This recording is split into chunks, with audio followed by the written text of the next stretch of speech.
What's up, guys? Time to show off a new NH build. I don't remember what NH number we're at right now, but we've got a really cool one here. So we have a lasered out brass full lume Kraken dial. So basically we laser out the dial completely, sand it, and then backside lume it. And then this is on an NH38 movement in a Bell & Ross style case. So you've got sections of brushed and sections of polished. It has this really cool, now this comes stock on it, this coin bezel. I want to say it's coin. I mean, I'm sure there's a better word for it. But inside we have something really cool. I've been waiting a long time to be able to use this insert. Mr. Adam King did this one for me. I don't recall if I sent him the bezel insert and then he did the resin, or if he did the whole thing for me. If I sent him the insert, that would be Mr. Ron Kelly over at Red 5 Watchworks that did the insert for me, which is very possible. But it came out very awesome. So you can see it's kind of raised, and what that resin does is kind of actually helps you read everything from the sides, because it kind of like gives you that bubble kind of look to it. Did some blue anodized hands in there to go with this insert. You've got a white style chapter ring in there,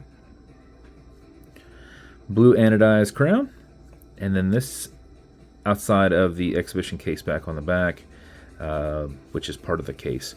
Lastly, you have a strap from my guy over at Jack Foster. This is very thick suede leather with blue stitching.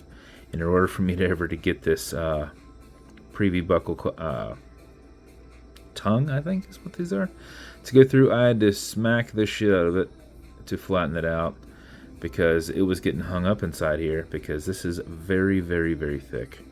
So it's getting hung up in there, and not easy to remove. So the more flat you make this and take that, because it's got that little bend in there, you take that out, then it's not getting hung up. Normally on a thin leather you don't have to worry about it but whenever you get one of these thick leathers, you do have to worry about it a bit. So that is the build. I think it came out pretty stellar. Sapphire glass in there as well. And that's the build. So NH38, you got your automatic mechanical. And I had somebody on a video not too long ago ask me about overwinding. And you have to worry about that with movements that do not have a slipping mainspring. So the builds that I do have slipping mainsprings. That's why I always say you can wind all day if you want, because they have a mainspring that no longer accepts input once it's fully wound. So otherwise you'd have to know like how many turns to do, and you'd have to count, which would either prompt you to underwind if you're trying to fully wind, or overwind, I guess, at that point, if it didn't have one, which could cause a problem. So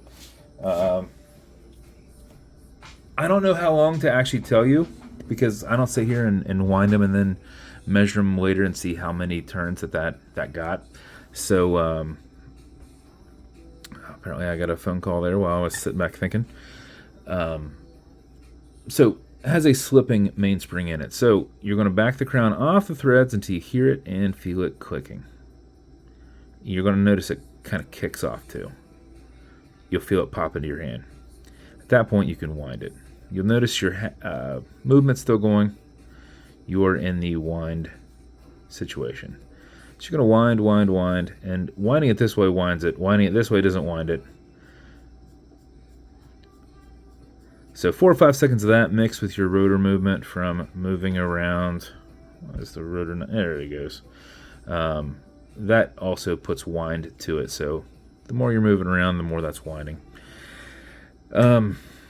So that said, after you're done winding it, you're going to pull it to the one and only click, and you'll know that you're there because your second hand's going to stop. So at that point, you can set your time. So it has a hacking movement, so that will stop. Okay, Google, what time is it? 12:59 p.m. Now, with that said, before you screw it back down, you need to push this over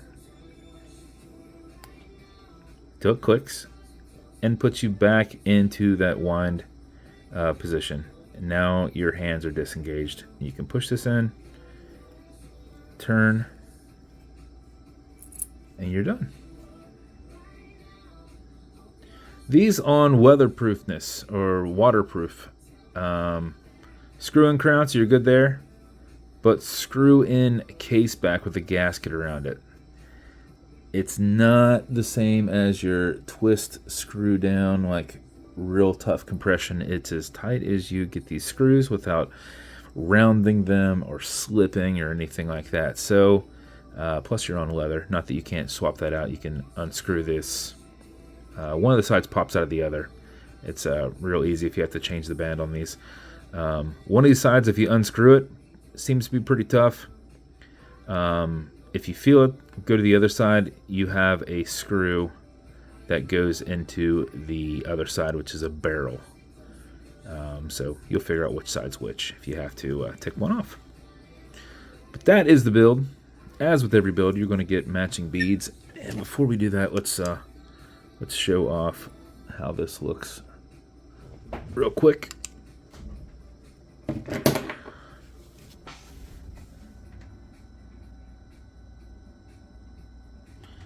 So there is your full lume dial. As with every build, you're going to get matching beads. This is going to come in one of my new slider boxes with one of my new watch pillows, Atlas style. This just lasered on the box.